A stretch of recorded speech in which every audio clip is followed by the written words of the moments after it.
Bismillahirrahmanirrahim. Assalamualaikum warahmatullahi wabarakatuh. Anak-anakku sekalian, apa kabar semua? Semoga sehat walafiat, amin. Hari ini jumpa lagi dengan Ibu Suna dalam pembelajaran Quran Hadis, yang mana minggu lalu Ibu sudah memberikan tugas pada kalian semuanya, dan alhamdulillah kalian sudah menyetor. Namun masih banyak ya yang belum menyetor hafalan Qurannya, yaitu hadis tentang berlaku jujur yang diriwayatkan oleh Baihaqi dari Ibnu Abbas. Adapun yang menjadi tujuan pembelajaran ini adalah kita diperintahkan oleh Allah Subhanahu wa taala melalui rasulnya Muhammad sallallahu alaihi wasallam dalam hadis, yaitu memberi perintah untuk kita berlaku jujur. Mengapa kita harus jujur?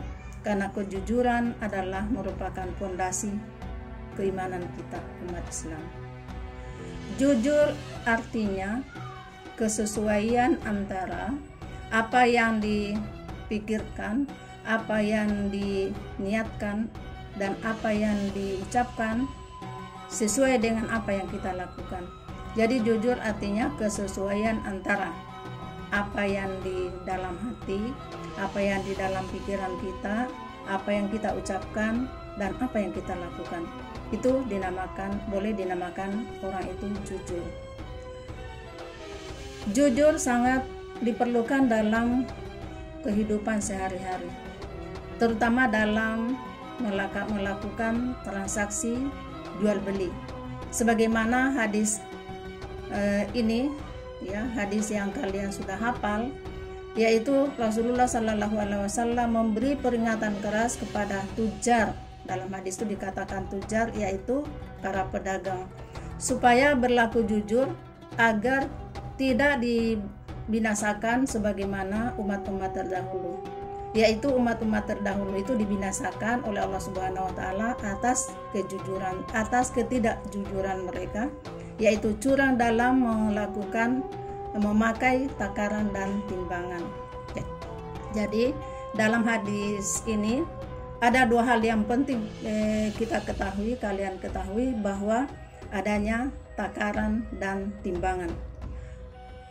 Takaran dan timbangan adalah dua alat ukur yang harus diperhatikan baik-baik, harus digunakan dengan tepat dan benar kalau tidak mau dibinasakan oleh Allah Subhanahu wa taala sebagaimana umat-umat terdahulu.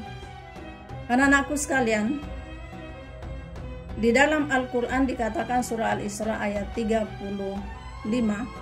bahwa sempurnakanlah takaran apabila kamu menakar, dan gunakanlah neraca yang baik apabila kamu melakukan penimbangan. Itu yang lebih baik dan lebih utama bagimu. Anak-anakku sekalian, mengapa orang itu tidak jujur? Ya. Mengapa orang tidak jujur? Karena itu didorong oleh ketamakan. Tamak, rakus, ingin untung besar itu pada orang-orang yang melakukan transaksi, ingin memperoleh keuntungan yang besar, ingin cepat kaya, ingin cepat banyak uangnya, sehingga melakukan cara-cara yang tidak benar atau ketidakjujuran. Kemudian mengapa seseorang itu menjadi rakus, tamak? Tadi Ibu katakan karena mereka ingin cepat memperoleh kekayaan yang besar. Anak-anakku sekalian, perlu diketahui bahwa ketidakjujuran dalam hal ini para pedagang, ya, mulai dari pedagang kecil-kecilan, menengah, sampai pedagang skala besar, sampai apalagi sekarang transaksi dilakukan dengan secara online, itu sangat cenderung bisa dilakukan penipuan-penipuan atau kecurangan-kecurangan. Antara lain yang dilakukan sekarang adalah transaksi secara online, yang mana pada masa sekarang ini, masa pandemi, dengan adanya keterbatasan kita keluar rumah, sehingga semarak orang melakukan transaksi secara online. Nah, di sini cenderung terjadi penipuan-penipuan di dalam transaksi. Contohnya saja, sedangkan ini secara online, transaksi secara online itu kecurangannya bisa terjadi antara lain memberikan janji-janji yang manis, memberikan gambar-gambar yang luar biasa bagusnya, tidak sesuai dengan kenyataan. Begitu datang barangnya tidak sesuai dengan janji yang dijanjikan, yang dipertontonkan, yang diperlihatkan lewat WA, lewat foto atau video. Juga apabila uang telah ditransfer ke sana, barang tidak kunjung datang. Itu juga adalah salah satu bentuk kecurangan-kecurangan dalam transaksi online. Jadi anak-anakku sekalian, pada saat ini perlu kita hati-hati ya, supaya kita jangan tertipu. Perlu sangat hati-hati, jangan terlalu mudah tertipu dengan omongan-omongan yang terlalu manis ya.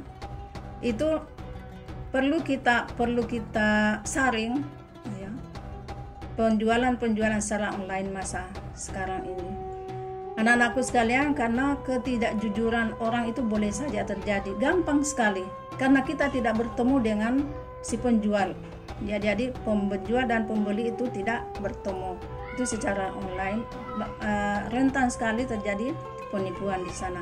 Banyak sudah yang terjadi anak-anakku sekalian di masyarakat, apalagi ibu-ibu yang senang pesan busana-busana yang notabene datang gambar-gambar yang bagus, yang janji-janjinya bahannya ini seperti ini, harganya ekonomis katanya ya. Begitu kita pesan, itu tidak sesuai dengan kenyataan yang ada. Ini adalah salah satu contoh ketidakjujuran anak-anakku sekalian. Kemudian di para pedagang-pedagang kecil, ibu bisa juga berikan contoh mengenai takaran di pasar-pasar dan timbangan ini. Perlu kita melihat, biasa kita mendengar bahwa dia membeli barang ya dengan takaran yang berbeda dengan apa yang dipakai untuk menjual. Itu juga salah satu kecurangan. Contohnya, takaran yang dipakai membeli itu takaran yang bisa isinya lebih banyak. Sementara kalau dia menjual, takaran tersebut itu juga yang dipakai, tetapi kalau liter ya, kalau 4 takaran liter umpamanya, itu dipukul pantatnya supaya cekung ke atas. Jadi kalau sudah begitu berarti isi yang masuk di dalam itu bisa berkurang dengan apa yang berkurang dari semestinya. Jadi anak-anakku sekalian, itu juga salah satu kecurangan. Kemudian di timbangan, pernah juga ibu mendengar bahwa seseorang menimbang, contohnya menimbang beras, itu di alat timbangan itu di timbangan yang besar itu ada di ganjal-ganjal, dimasukkan ke dalam ada alat yang ada benda-benda kecil yang dimasukkan ke dalamnya sehingga itu bisa mengurangi timbangan. Jadi anak-anakku sekalian, hal ini sangat dilarang oleh agama kita. Kalau kalian pernah mendengar hal-hal tersebut, bolehlah diberikan pemahaman bahwa itu tidak baik. Memang anak-anakku sekalian perlu diketahui, di dunia mungkin pada saat mengadakan transaksi itu mendapat keuntungan yang lebih banyak, lebih besar. Namun hakikatnya anak-anakku sekalian itu sangat rugi. Kenapa? Nanti kita di akhirat anak-anakku sekalian akan mendapat ganjaran yang tentunya kita tidak harapkan. Jadi anak-anakku sekalian, kejujuran dalam kehidupan ini, dalam apapun itu sangat diperlukan, terutama dalam jual beli ini. Itulah tadi penjelasan tentang hadis tentang kejujuran.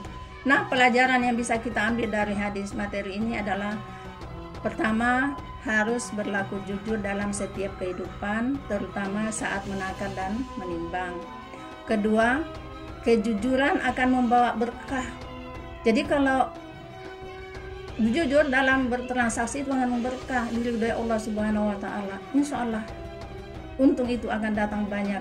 Kemudian kecurangan akan mendapat bala malapetaka, azab dari Allah Subhanahu wa taala. Itulah anak-anakku sekalian penjelasan tentang hadis perintah berlaku jujur pada saat ini, pada hari ini yang Ibu bisa berikan. Kemudian perlu Ibu sampaikan bagi anak-anakku yang belum menyetor hafalan hadisnya ini ya, sekiranya secepatnya, jangan lewat dari minggu ini ya, jangan lewat lagi dari pembelajaran minggu depan, karena nanti ada lagi tugas lanjutan. Jadi untuk hari ini, untuk pembelajaran hari ini Ibu hendak memberikan tugas baru, namun tugasnya bagi yang belum menyetor segera di store. Baik anak-anakku sekalian, sehat selalu, tetap di rumah, jaga kesehatan.